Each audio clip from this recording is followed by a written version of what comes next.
Good morning. Firstly, I would like to thank Omixon for inviting me to present.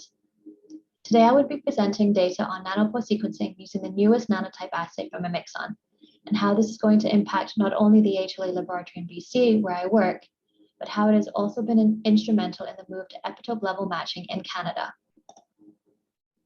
As part of the Genome Canada Transplant Consortium, we have taken a 4-pillar approach to tackling the main reasons of premature graft loss in the context of renal transplantation. The consortium is a collaborative effort across multiple sites, including 22 universities from across Canada, the US, and Europe. Each of the 4 pillars revolve around a cardinal question to preventing antibody-mediated rejection. In today's talk, I will only be presenting on Pillar 1, which focuses on the pre-transplant phase and improved genetic matching, by taking high-level structural biology approaches to defining immunogenic epitopes of donor and recipients. As part of this process, we have been the lead development center and reference site for sequence-based technologies for HLA genotyping on behalf of the Canadian laboratories. In 2014, we were tasked with the evaluation of next-generation platforms available at the time, and as well as the evaluation of commercial kits and software. And in 2015, we presented the comprehensive results to representatives from across the country. I won't go into the details here, but as I am here giving you this talk, I think it is safe to assume our evaluation made recommendations that the Omixon Illumina protocol was our choice here in Vancouver. Since 2016, the BC Provincial Immunology Laboratory has genotyped all patients and donors using high-resolution whole gene HLA genotyping of all Class 1 and Class 2 genes. This increase in resolution now permits us to map the gene sequence to the epitopes that exist on the HLA molecule, which opens up the possibility of using epitope level matching. As part of the GC Precision Medicine program, we've begun to move towards epitope-based matching as the basis for organ sharing. As most of the audience here today will be familiar with the complexities of HLA, I will only briefly mention that due to the ever-increasing number of distinct alleles being identified, it is almost impossible to match a donor and a recipient for the best genetic match. However, within the HLA protein, it is only a small portion of the antibody binding region that actually contacts the antibody. These are called B-cell epitopes, and there are far fewer epitopes than there are alleles. The discovery of epitopes has allowed us to reduce the level of complexity from thousands of alleles to just hundreds of applets. Based on the work of one of my PhD students, Jenny Tran, we have been able to demonstrate using real population-level data the reduction of complexity. Here are 2 network diagrams for the Class 1 genes mapped to their respective applets on the left, and on the right, Class 2 genes mapped to just 91 applets. Based on the sequencing data of the BC renal population for the last 5 years, we've shown that high-resolution typing allows us to build a very clear epitopic landscape of our real patient population. And what we have seen is that the distribution of the B-cell epitopes within the patient and donor populations are remarkably similar. This then gave us hope that it would indeed be feasible to match donors and recipients based on their epitope. Using the same study population, we performed a simple model of organ allocation using provincial renal waitlist and donor rates. In all simulations with applet matching, there was a significant increase in the likelihood that a matched pair would receive a low mismatch score when compared to baseline models without matching. Furthermore, we found that mismatch scores of 10 or less was feasible in all waitlist sizes and donor rates tested, except for when matching all 11 HLA genes together at the same time.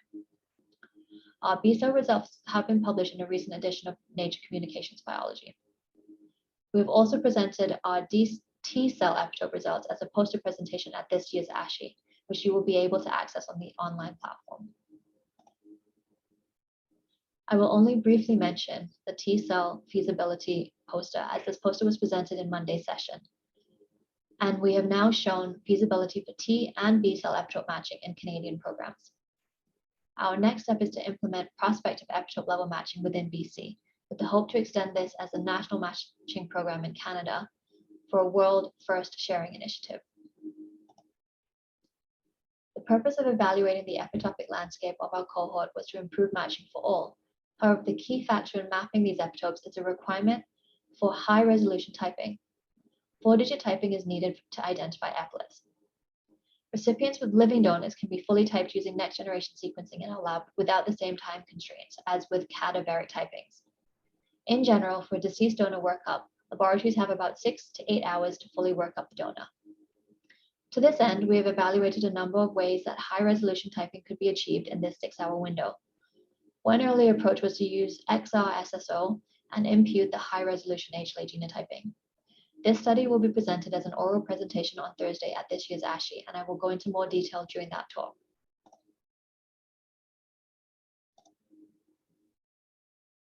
Our main approach, however, for obtaining high-resolution typing has been to leverage the power of single-molecule real-time sequencing capabilities of nanopore sequencing, and to develop a workflow for rapid HLA typing for clinical transplantation. Using a cross-sectional cohort of our BC patient population, we selected an ethnically diverse set of HLA alleles to represent the HLA frequencies observed in our population. We've been testing Omixon's NanoTYPE rapid chemistry. The NanoTYPE chemistry is an all-in-one primer premix with no long-range PCR, reducing the current HLA workflow time by over 5 hours. This assay covers whole gene regions for 6 of the 11 genes and all key exonic and intronic regions for the remaining 5 HLA class II genes. Amplicons range from 2.5 kilobases for DR-beta1 to 7 kilobases for DQ-beta1. The workflow uses the standard R9.4 flow cells, runs on the MAC1B sequencer running Minnow 19.12.5 and base code with Guppy 3.210. We've also tested the workflow on the MAC1C sequencer to compare runtimes and the newest super accurate base calling algorithm for accuracy improvements. Across the 6 flow cells used, the average number of active pores was 1,300 pores. Flow cells were run between 6 to 12 hours. However, sufficient reads for HLA assignment was obtained within 1 hour of sequencing time. As you can see, the average fragment length is 10-fold longer for nanopore sequencing, which will likely make assignment and phasing much easier. The average yield of bases produced was also 10-fold higher with a much shorter runtime. Nanopore sequencing, however, is not yet at the Q accuracy that is routinely achievable by traditional next-generation sequencing platforms. Base code FASTQ files were HLA allele assigned, blind by the Omixon development team, and validated by the Vancouver team using the newest version of their twin software. 3-field typing was achieved in all tested alleles. However, concordance was based on the 2-field typing as is clinically reported. In total, 648 alleles were tested. The overall correct 2-field assignment was achieved in 100% of alleles for class 1 and in 98% of alleles for class 2. Here I present the rapid NanoTYPE deceased donor workflow as a flow diagram showing each of the steps and the total time required. DNA extraction using the standard easy extraction takes about 20 minutes. NanoTYPE setup of a single patient sample takes about 15 minutes, with the PCR time being just over 2 hours. After Amplicon QC, library preparation takes 90 minutes, with total time on device sequencing time between 40 and 60 minutes.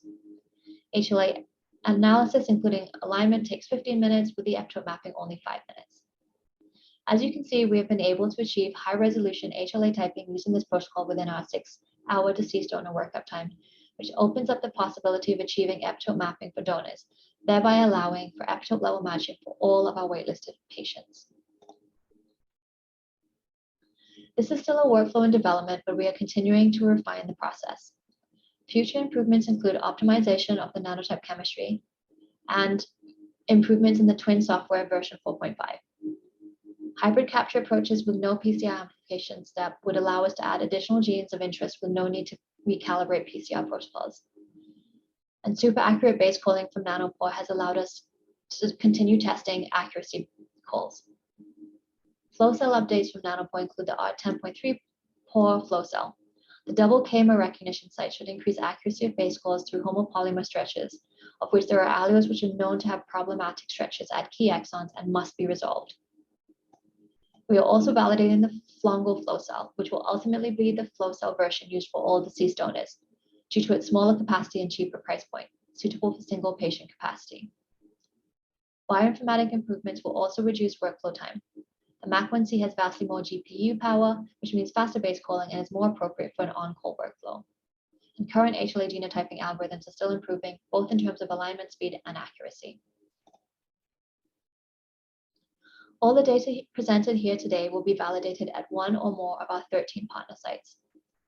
We have built a world-class team of provincial and national level programs that cover all aspects of renal transplantation, with involvement from all major transplant programs in Canada and the National Transplant Registry.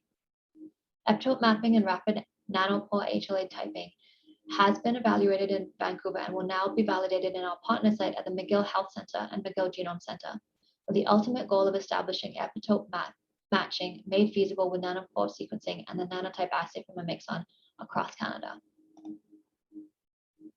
Whilst today I have focused on leveraging the rapid HLA genotyping protocol for the achievement of epitope matching, rapid HLA genotyping has many other clinical utilities. For many transplant patients and their physicians, getting a post-transplant test result back in a timely manner can allow for earlier intervention, minimize graft damage, and provide insight into changes in recipient immune responses prior to full-blown symptomatic rejection. More recently, we have begun validating the same platform and approach to provide same-day reporting for adverse drug reaction genes, allowing us to provide pharmacogenomic diagnostic results while patients are still in the clinic with their physicians. We also plan on using the nanopore for a number of clinical assays, many of which will be implemented in our immune polyomics prediction risk score. We will cover each aspect of the immune response from initial recognition of the immunopeptidome and T-cell recognition of HLA peptides and splice variants, to maintenance, characterization of tolerized repertoire, through to systems pharmacology and the detection of pharmacogenetic variants relevant for immunosuppressive drugs. And finally, immune-wide association studies to move outside of the current key MHC regions and extend into the whole MHC region for immune-associated genes. Here we present on behalf of Omixon and the partnership with GCTC, the feasibility of using NanoTYPE for HLA genotyping on the Oxford Nanopore platform, with its speed, depth, and flexibility for both discovery and delivery sciences, and which is now approaching the point of clinical application. And with that, I would like to thank my team in Vancouver, as well as my many collaborators across Canada and internationally.